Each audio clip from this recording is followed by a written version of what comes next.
presiding over the Commission's deliberations on hearing items this evening. The Planning and Zoning Commission sits in advisory capacity to Town Council. As such, the Commission reviews planning and zoning issues and forwards recommendations regarding these important issues to the Council. All members are appointed by the Council and volunteer their time. This evening's proceeding, the Planning and Zoning Commission sits in advisory capacity to Town Council. As such, the Commission reviews planning and zoning issues and forwards recommendations regarding these important issues to the Council. All members are appointed by the Council and volunteer. The floor will then be open to general comments from the public regarding the planning case before the Commission. If you wish to speak on an issue, a speaker card must be completed and submitted to the Vice Chair. There are these short cards. When you are recognized by the Vice Chair, please come to the microphone and state your name and address. I will ask that you direct your pertinent comments to the Commission through the chairperson and not to the applicant, staff, or individuals within the audience. A 3-minute time limit will be imposed. Please keep your comments brief and to the point and not repeat what others have said. After all pre-registered commenters speak, the chair will call for any additional speakers who wish to speak to fill out a card and bring to the Vice Chair. After public comment has been closed, the item will then return first to the applicant if needed, then to the Commission for comments and/or a motion and vote.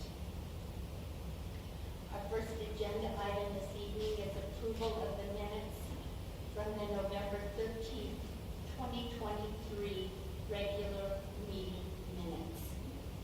Do we have a motion for the meeting minutes? I move we adopt the minutes of the meeting November 13th. Thank you, Mr. Vice Chair Evans. Do we have a second? Second. Thank you, Commissioner Macon. Carmela, will you call the vote, please? Commissioner Rutherford? Yes. Commissioner Macon? Yes. Commissioner Naney? Yes. Commissioner Bordone? Yes. Vice Chairperson Evans? Yes. Chairperson Rivers? Yes. Do we have any announcements from the Commission or staff? Okay. Public hearing item, CMC 23005. Upon the application of Adam Haywood, authorized agent, a request for zoning map change from C2 Commercial General Sales and Services to RS Residential and Services on approximately 0.14 acres in order to accommodate a duplex to be built located at 7565 East Addis Avenue, AIN 103-35-188A. Presenting tonight, and I'm sorry, it's Chris, and I did not catch your last name. That's okay, Norlock. Norlock. Yes, ma'am. You're a brand new planner with the town of Prescott Valley. Yes, I am. Congratulations. Thank you. We're happy to have you here. Thank you, Chair, Vice Chair, Commissioners. As you said, this is a zone map change at 7565 Addis Avenue to go from C2 to RS to accommodate a duplex in the parcel. The general plan use on this is RS, and the RS basically conforms to the town's general plan with support of RS zoning within the community commercial designation, which is what this is. The site is off Addis on the south side of the street, just east of Viewpoint, directly next to the parcel that Kaplan owns.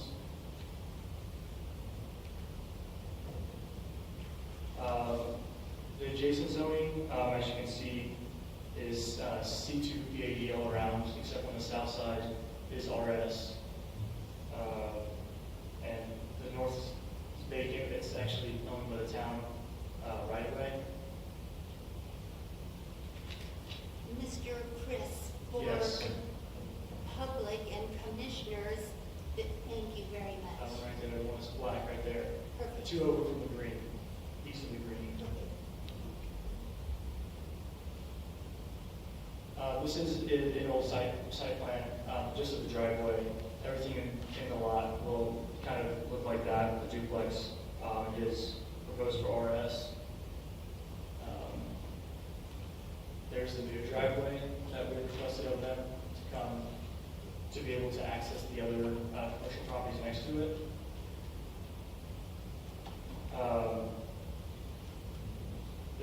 This will connect directly to Addis Avenue, and it will be paved to all weather surface and has been reviewed by CAFMA, and they are okay with all weather surface as long as it is the 90-pound load that they ask for.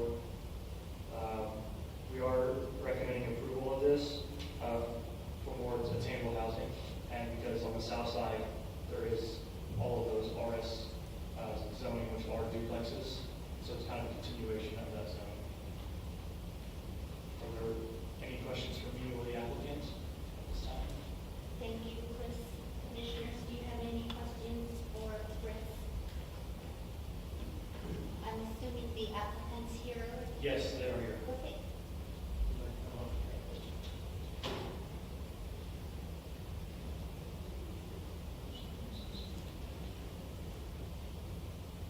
Madam Chair, and the women of the commissions. Yeah, so Chris really covered the intent of this project really well, and we're rezoning this with hopes of building a duplex.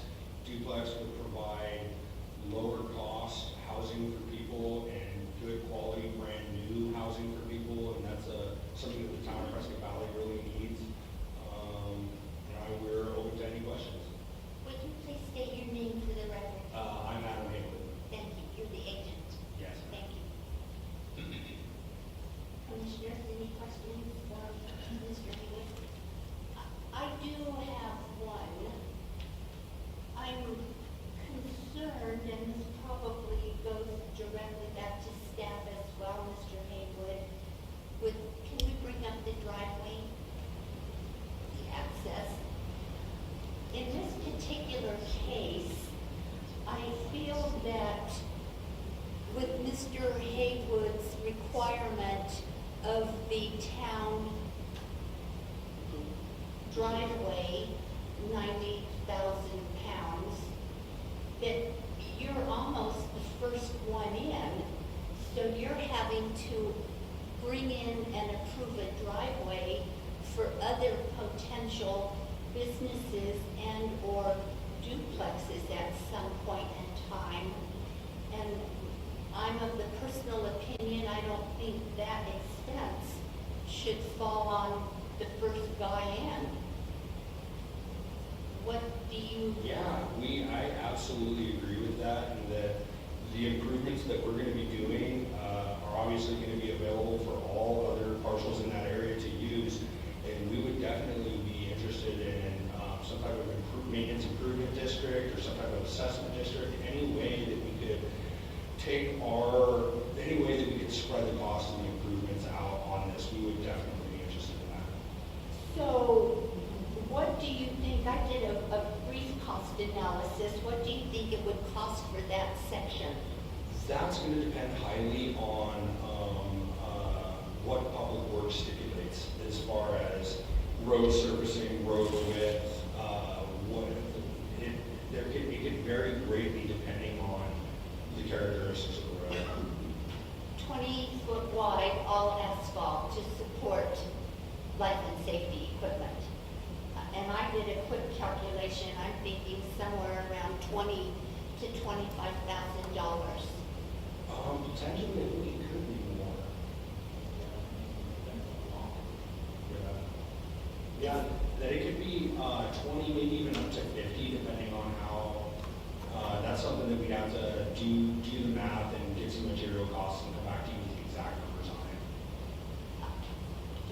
the commission, this is a concern, and I don't know how you feel about it, but I almost feel that this is in an area of the town right away, and I would like to see the town start with this road improvement and then possibly divide it up between the 5 lots. Those are just my comments. Commissioner Bordone? Well, I may have an opposite concern slightly, but I was actually glad to see that they had moved the requirement for the road to be constructed adjacent to the property line and not have it go across that swath of land that could eventually be put back into the public in some way if it was owned by the town. I don't know the mechanisms that town staff have, but I think it does need to be an all-weather access road because it's home to a residential structure that's going to,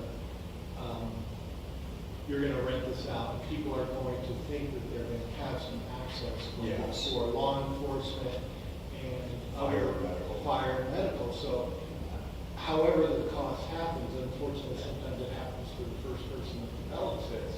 I'm not sure there's a method for the town to distribute that cost. That's up to the town. But I support having that access constructed along this edge of the property because it not only eliminates it coming down from the first proposal, but it does provide the access that will occur if it does ever develop in that area. The other thing I would say is you probably will only have, a couple lots in that area developed, if at all, because of the size. Yes, Yeah, so I just wanted to tell you, I get it, it's kind of tough when somebody comes in, they're anticipating to build something, obviously, maybe lease it out, Yeah. but, you're looking for a return on your investment, but I also look for the safety of those people that are going to be living in there under some lease agreements or renting. So Absolutely. I'm not sure there's a mechanism, Chairman, if there is, maybe the town could speak to that, but I definitely think it needs to be an all-weather access so emergency vehicles can get at that property. Absolutely. Yeah, and if there is somewhere in the town of Prescott Valley Code, some mechanism or device that could lead to the recapture of the funds put forward through it, or if the town was willing to participate in any of the development costs, those are definitely conversations that we need to have. Thank you. I applaud you for bringing in attainable housing in this area that's been long overdue. So thank you for doing that. Commissioners, any other questions? Chris, may I call you back up, please? Is there any possibility to look at this as a stipulation outside of the commission when and if it advances forward? So I think so. Chair, can you repeat, please, your question so I can make sure I heard it right? Okay, my question is, I'm concerned, and I'll use it first in, the guy first in, is Mr. Haywood and his client having to install a driveway surface for the specific use right now for their duplex coming online. There are 3 other lots in line with this potential drive. You and I both know that the size of these lots, there will not be 3 lots. There very well could be 1, or it could be 2 with something else. Is it even possible to share the expense? Can the town put this driveway in and share the applicable expense at such a point in time that it comes forward with the other lots to prevent our applicant from having to absorb the entire road? Madam Chair, Vice Chair, members of the commission, in conversation with Public Works, this project would not require to do a full street improvement, curb gutter sidewalks, for the very reason that it is a private driveway, private access to this site. And a little bit of history on this site, these 2 lots were recently combined with a reversionary plat. And we fully anticipate these lots will probably do the same for the very reason you spoke to, that they're narrow lots and the best use for them from a development standpoint would be to combine them. So in conversation with CAFA, which is located here, and the way there is an existing facility here that has a driveway that comes in and serves this parcel. So this would be basically a concession by Public Works to allow a substandard driveway to be put in. It's not going to be built to street specifications, but it will be a 20-foot all-weather surface that is acceptable to both CAFA and the Public Works. There are some discussions going on with what to do with the rest of that parcel, and Public Works has indicated at one point that possibly the town could combine that for joint parking for people in that area. That hasn't been determined at this point. We're still discussing that with Public Works on how that would be done. But typically, new development pays its own way. I mean, that's the bottom line that we're talking about. And this is an added expense for the applicant. However, I don't know if we have the ability, without doing like a community improvement district, to ask these folks to participate as well. So again, it's that whole motive that development will pay its way, and there'll be some unintended consequences, good or bad, by the people in the intervening property. So that's kind of what our discussions with Public Works should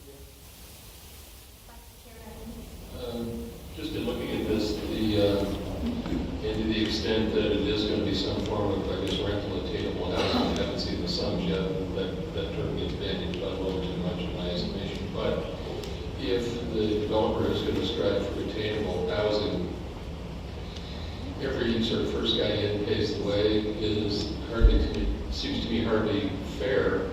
If we are trying to promote attainable housing, if Public Works could look at some sort of sharing arrangement, because every extra buck this guy has to put in is so many more in rent, and it's going to make it more unattainable. And again, I haven't seen the numbers, but in a broad brush, contextual way, I think if the town's serious about attainable housing, and I know it is, that this is a bit of a test case for figuring out a way to take some of the burden off the developer that's not going to benefit his projects solely. So I don't know how to do that, whether it's a stipulation or suggestion or whatever, but I think Chair's brought up a very good point, and the town should try very hard in this case to help share the cost.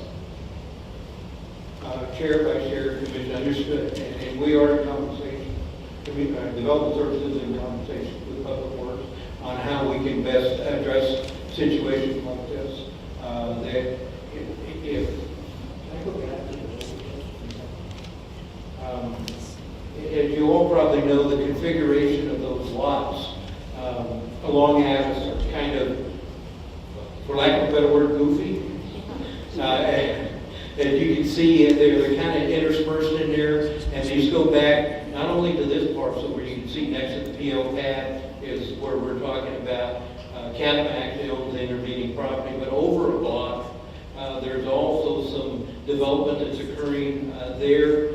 Same type of agreement with the property owners there, that they were just required to do an all-weather surface acceptable to CAFA and not full street improvements, because on those two adjacent blocks, Public Works is looking at what to do with those, whether to sell them. The gentlemen that were developing the parcels next to the RS pad that you see there were actually wanting to buy the property themselves and make it into a parking lot for all the intervening parcels there. So there is some conversation ongoing about how to do that, how best to do that, and how to possibly reconfigure that whole area where we don't have several dog legs that are sticking out in the middle of nowhere.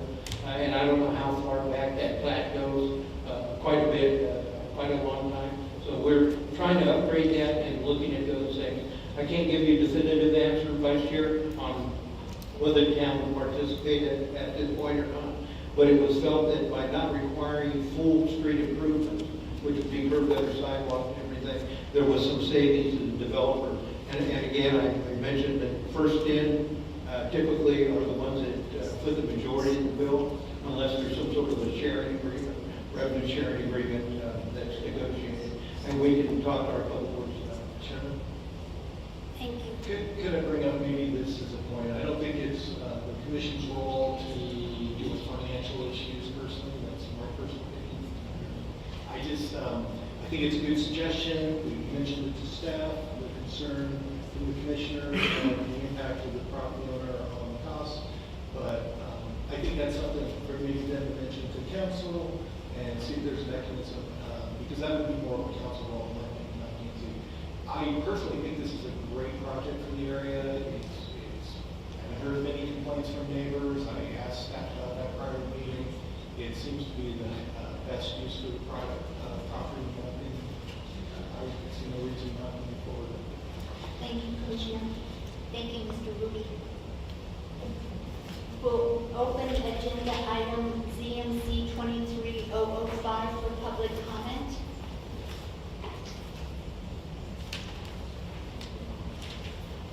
And Mr. Davis? Yeah, excuse me, Sandy, I didn't know I had to fill out a card to reach everyone. I thought call public was just come right up and speak. You're welcome to. I did it on the second one, so I did it already. No, that's awesome. And then if you want to fill one out for this comment, would you like? Just copy it over, that's all. Well, anyway, my question through the chair to Mr. Hoffman there is, this is affordable, attainable housing. How much are these units going to cost? Per month? We have no idea. That's not in our purview. Okay, thank you. You're welcome.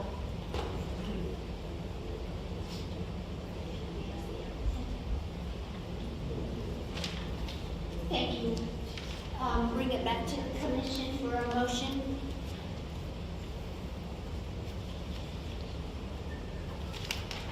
Chair, I'll make a motion to approve ZMC 23-005 and for the recommendation for approval to town council. Thank you, Commissioner Bordelon. Do we have a second? I'll second. Thank you, Commissioner Rankin. Carmella, will you please call the vote? Commissioner Rutherford, Yes. Commissioner Rankin, Yes. Commissioner Laney, Yes. Commissioner Bordone, Yes. Vice Chair Evans, Yes. Chairperson Griffin. Yes. Thank you.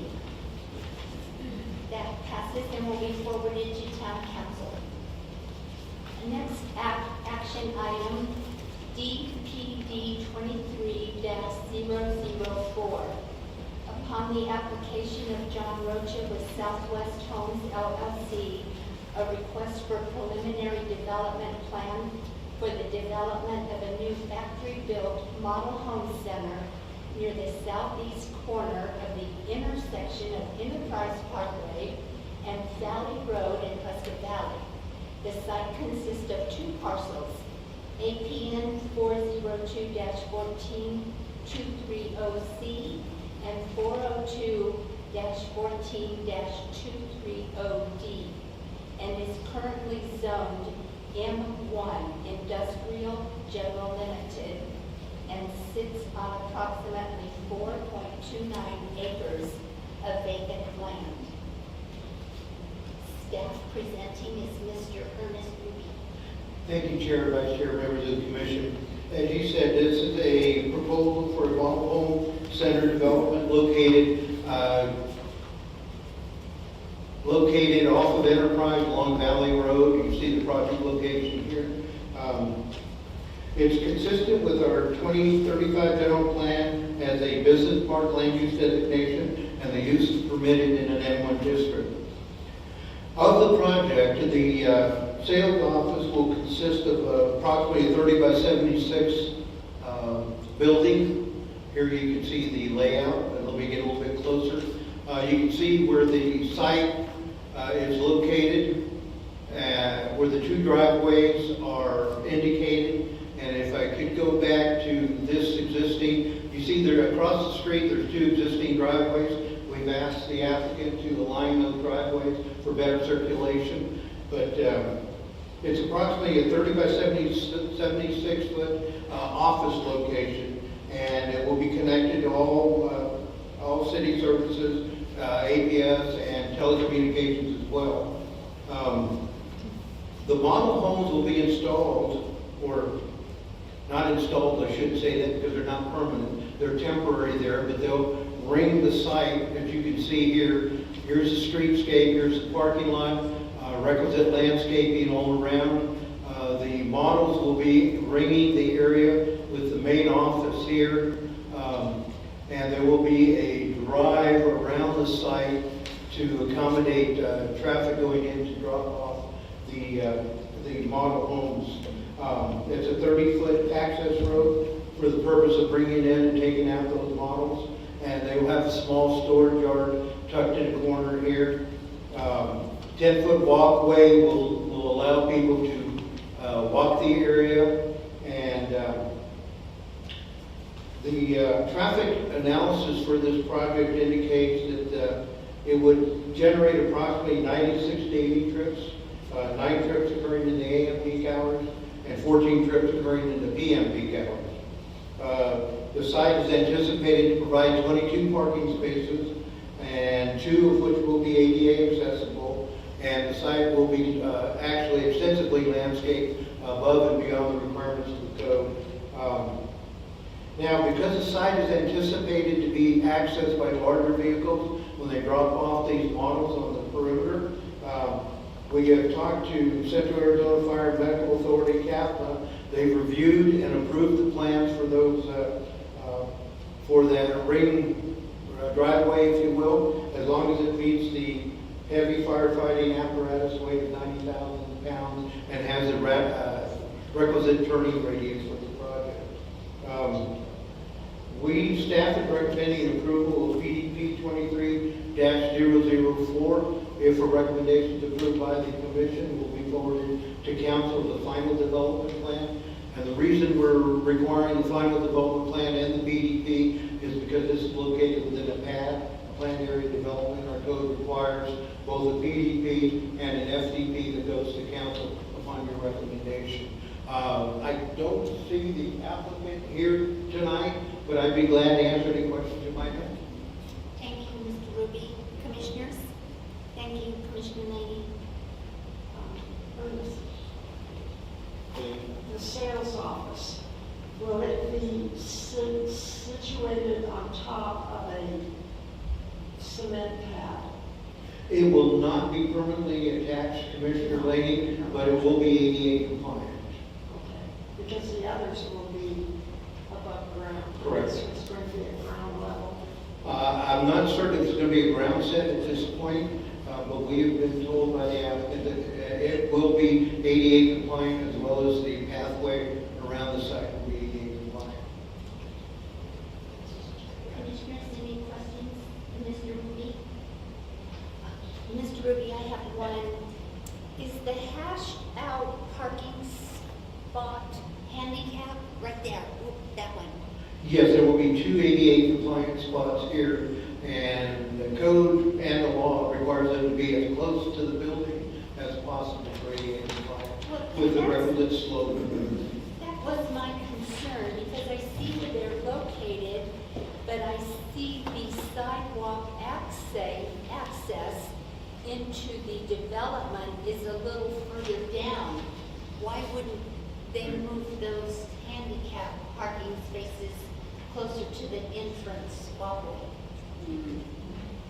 I don't know the answer to that. I do know that they will be required, once they submit their plans, or for the final development plan, much less the building plans, to be ADA compliant and make sure that those handicap access spots are as close to the driveway, to the sidewalk as possible.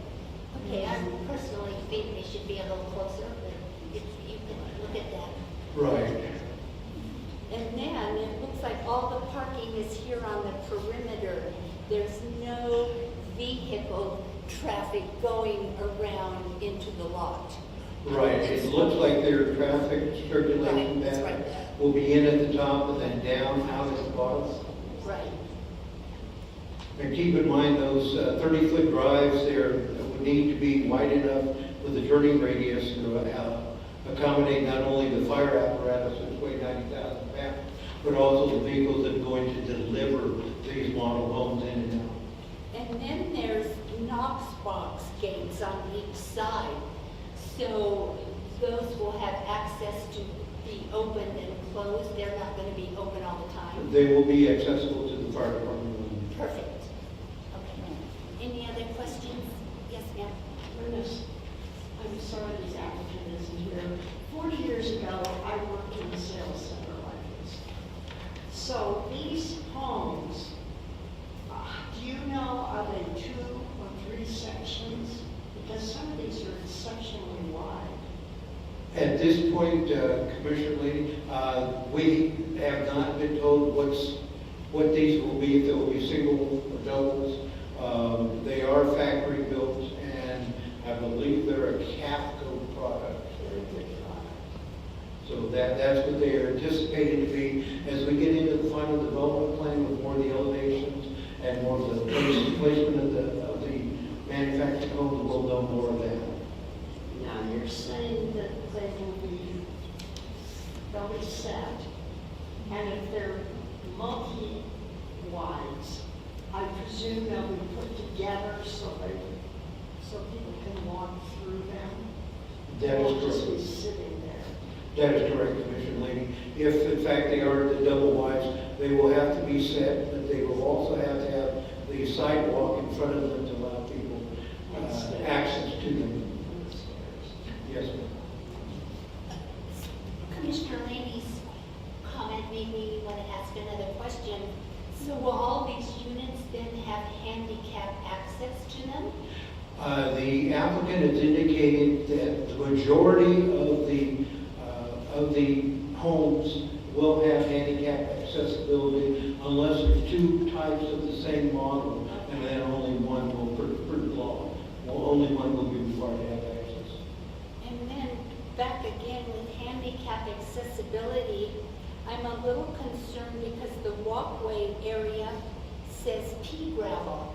That's very difficult to communicate and push a wheelchair in or a walker. So has that not been questioned? Chairman Griffin, thank you very much. Actually, we have had conversations with them, and we referred back to CAFMA and the handicap accessible guidelines. And for these to be in ADA compliance, they will have to be an all-weather hard surface. Okay, because this says pea gravel car path. Perfect. That will be corrected on the final development plan. Thank you. You're welcome. Commissioners, any other questions? Thank you, Mr. Ruby. You're welcome. Open this action item, final development plan up for public comment. I have a public comment. I also only filled out one. That's fine, come to the microphone.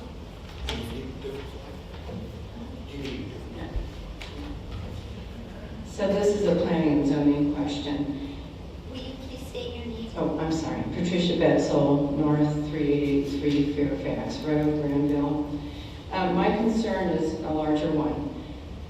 My concern is that this particular parcel never becomes rezoned or a use approved for it that will allow this to become a permanent mobile home park.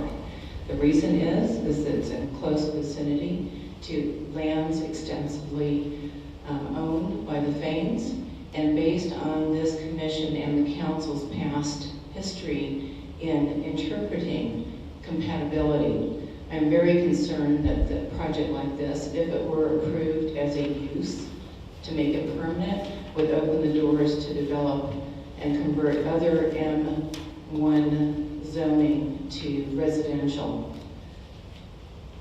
So that's my first question.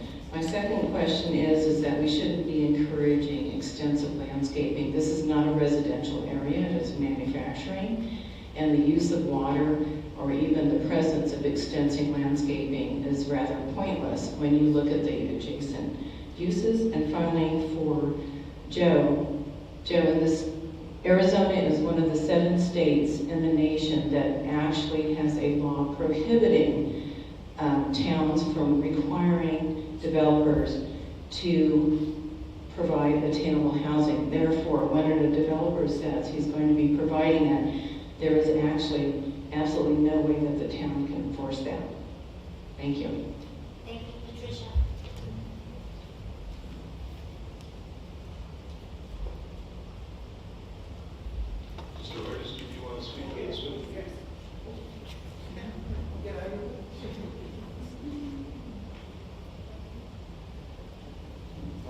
Joe Boyd's viewpoint. Chair, Pat stole my question. Chairman, may I interrupt? What's that? What point are you having to speak on? They're talking about our Is it running? model home factory build center. Okay, let's just limit it to that Yes. topic, please. Correct. Oh, yes, and my question was, is this going to be turned into residential housing later on down the line? Like I said, it was Pat stole my question, that's all. Thank you, Jill. All right, thank you.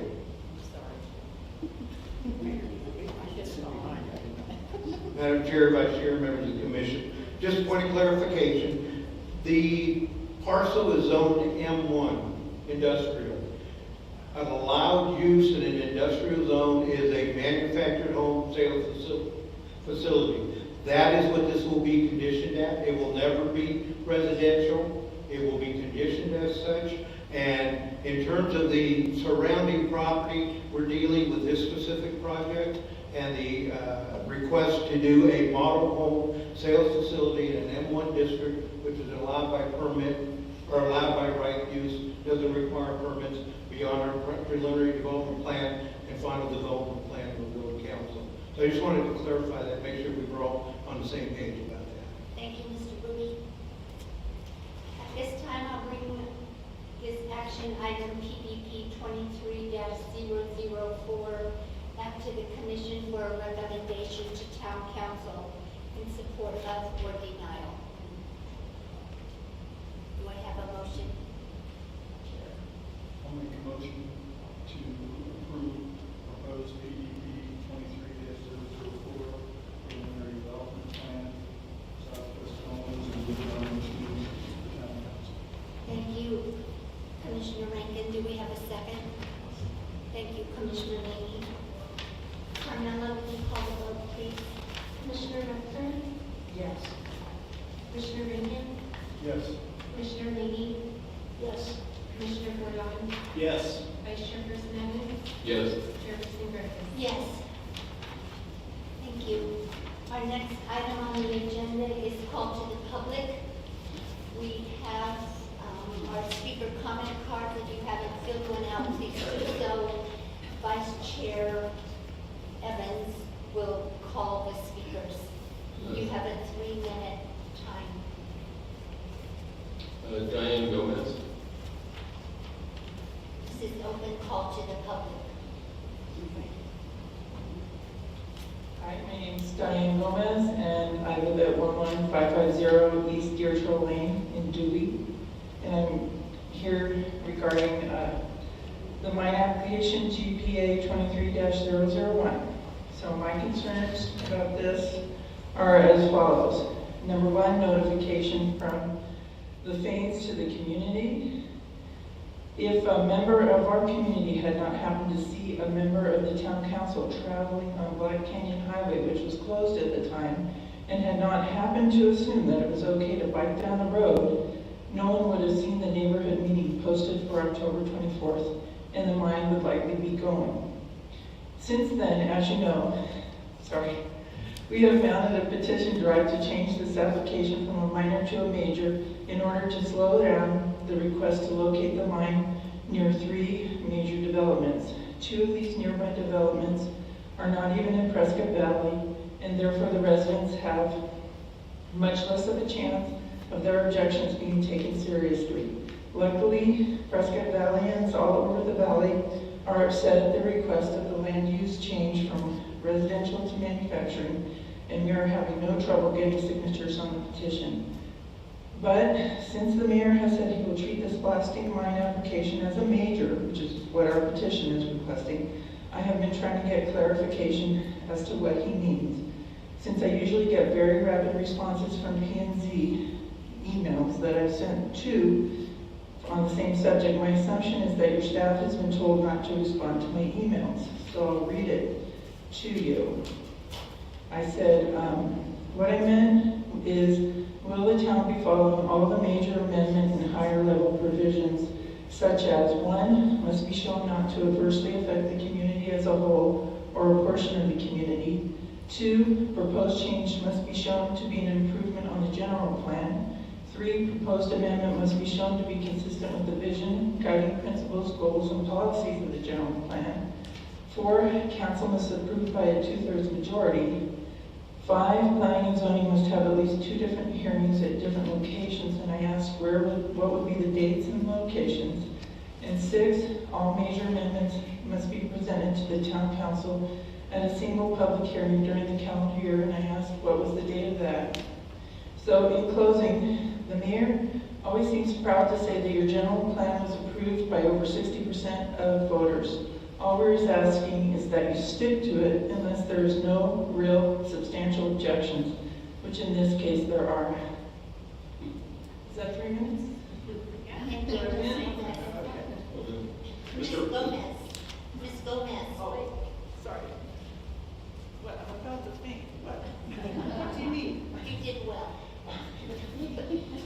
Please understand, we have never seen this agenda item.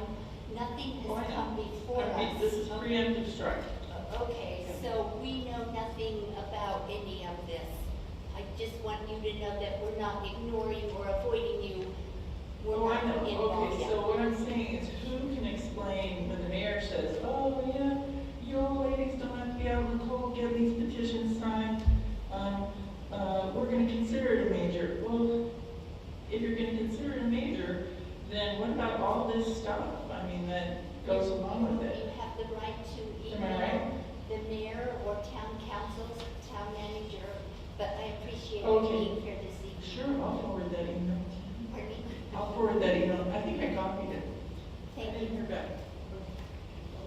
Mr. Hoyes, is that clear from your card? Did you want to participate in the general call of the public, or was just those first 2?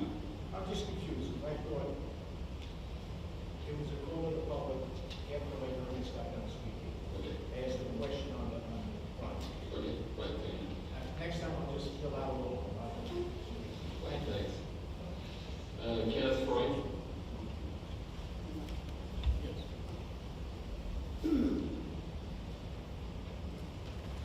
Thank you for the opportunity to speak. My name is Kenneth Freund, and I live at 13401 East Palomino Lane, Mingus West in Prescott Valley.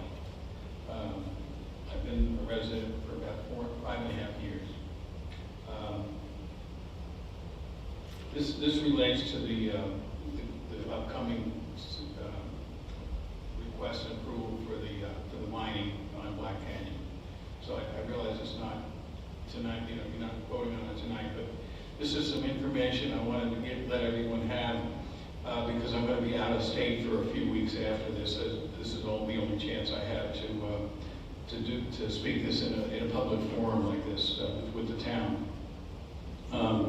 We live in Mingus West across 89A from the CEMEX Vulcan Materials facility located on Fane land. It's like living in the quarry.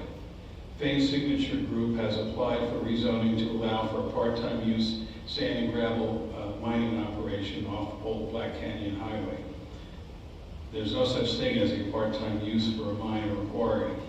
State law allows them to run 24 hours a day, 7 days a week. When I first moved in, they were operating at a much lower level, and they've just continually, since they've been there, just continually stepped it up and stepped it up. The volume of trucks, the volume of the tonnage. Kenneth, this is the quarry on 89 out by Mingus West? Yes, right across the street from me, across from Mingus West. So I could throw a baseball to it. In 2021, CEMEX got a revision of its air quality control permit for the 89A operation. This increased output from 5,500 tons to 8,700 tons per day, reclassified from a portable source to a stationary source, and added 3 additional rock crushing conveyors. Do you really think a similar move will not be made at the proposed quarry? Fane recently postponed its rezoning request to hear more public feedback. Included in that news report was a Fane Public Relations release that downplays and dismisses the risks of the quarry in a residential area. based on our experiences, here's what people can expect of having a quarry nearby. You'll have grit and silt all over everything inside and outside of your house, inside your car. You open up drawers and you have a layer of dust inside your dresser and in your lungs. This can lead to deadly silicosis and possible exposure to valley fever. There's constant truck traffic, as many as 3 to 5 trucks per minute sometimes, including 18-wheel bulk carriers, cement trucks, 10-wheel dump trucks, and other heavy commercial vehicles that enter and exit the plant day and night, such as support vehicles, employee vehicles, fuel tankers, oil tankers, etc. That was time. That's time? Do you have a lot more to say? Can you? I have one more paragraph. Read your paragraph. Okay. Okay. The illegal uncovered loads cause road hazards, and we've had to replace every one of our windshields on all of our cars. We have to stop talking on the phone when the trucks go by. We can't enjoy our backyard or have visitors over due to the continuous din and the grit. And some of the trucks are illegally remove their mufflers to make extra noise. The blasting feels like an earthquake, and we have 5-foot-long cracks in our ceiling every time it goes off that we have to readjust the pictures on the walls. Prevailing winds blow those huge clouds of dust towards our house. Thank you, sir. Appreciate you. Carrie McCann.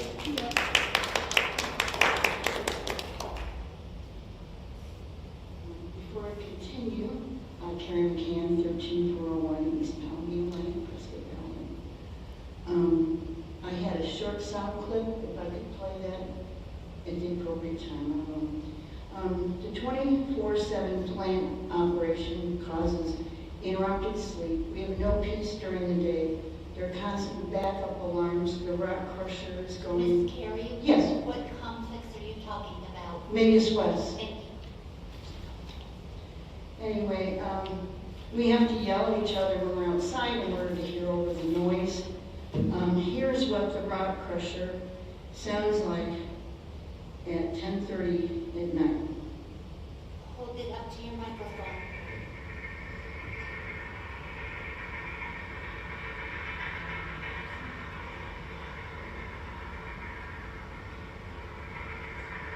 This is from our patio outside. That's the entrance to the bedroom. Yeah, that's our entrance to our bedroom door. I'm trying to turn it off. Did not waste any more time. Stop.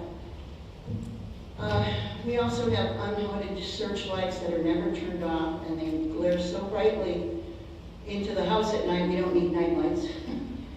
Sorry.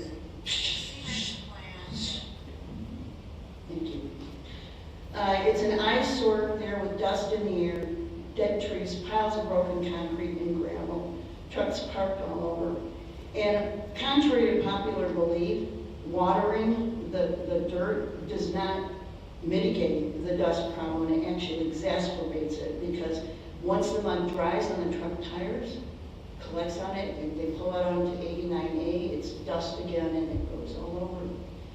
We also, according to a realtor, no appraisal, but in general, they say property values would be decreased.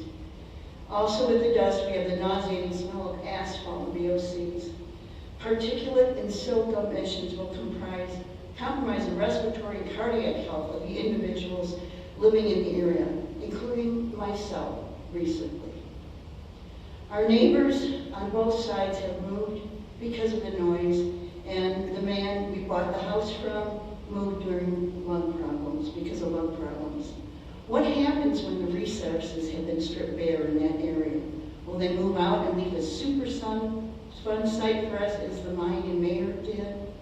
The state attorney general is so concerned about a mining operation near homes that you filed an injunction stopping the mine in Chino Valley. The quarry will be a public nuisance and put residents in a position of no recourse when, as the officials, mayor's office has told us, they can't do anything about the noise or the pollution from the plant and the incessant commercial traffic. So please say no to a rezoning that would allow the quarry operations at Old Black Canyon Highland. It's not a way for people to live. Thank you. We appreciate it. And our last commenter is Patricia Betzel. Patricia Betzel, North 3883 Fairfax Road. This is also concerning the proposed sand and gravel pit. So the Planning and Zoning Commission here is faced with a lot of challenges. Pressure from the mayor and council, hopefully resolved now, but we don't really know. Pressure from town staff. Status of that is also unknown. And now they're being challenged with the mine, or they will be when it's brought to them and the reports are done. There's a lot of talk about this, what the truth is and what isn't the truth is, but our mayor at least has been very vocal about this at least 3 public meetings that I've personally attended. One where he stated that the town manager had refused to renew the use permit for the existing mining operation in front of Stone Ridge, saying that that stopped that.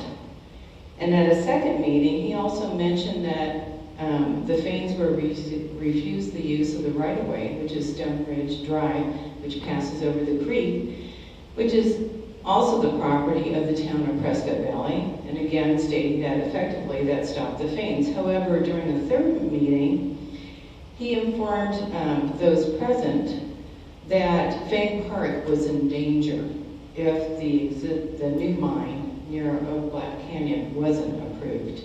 In fact, he was somewhat threatening. So instead, they support a second mine located in the town of Prescott Valley, not the county as some would think. 1 mile from Stone Ridge, 1 mile from Prescott Country Club, 2.8 miles from the Bradshaw Mountain Middle School, and immediately adjacent to an established residential area in Dewey Humboldt, as well as the Prescott National Forest. They probably didn't get any notices either. We know that silica dust is a serious threat to humans, animals, and trees. Just yesterday, CBS Sunday Morning Show aired a show focusing on the silica dust that is actually more deadly and works faster than coal dust,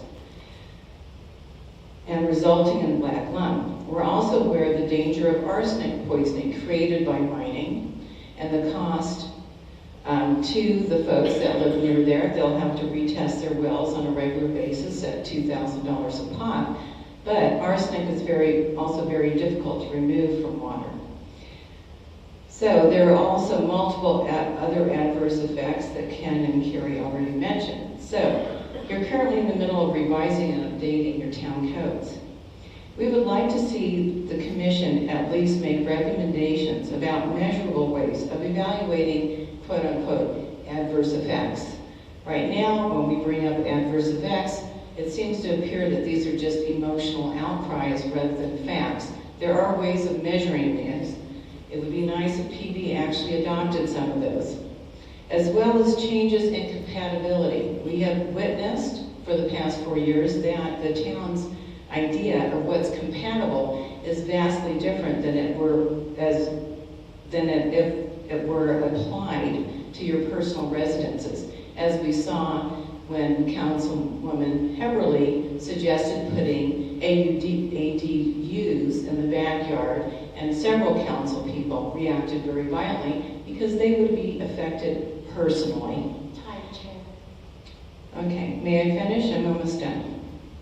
So, as currently, these clauses are wide open for interpretation. It would help us all if there was more concrete evidence around those. In the end, the public feels that they have no other recourse than to remove councilmen as well as county supervisors, specifically James Gregory, from office. Thank you very much. Thank you, Patricia. Any other call to the public, Vice Chair Owens? No, that's it. Thank you. One last motion for adjournment, please. Move to adjourn. Thank you. Do we have a second? Carmella, will you please call the roll? Commissioner Rutherford? Yes. Commissioner Rankin?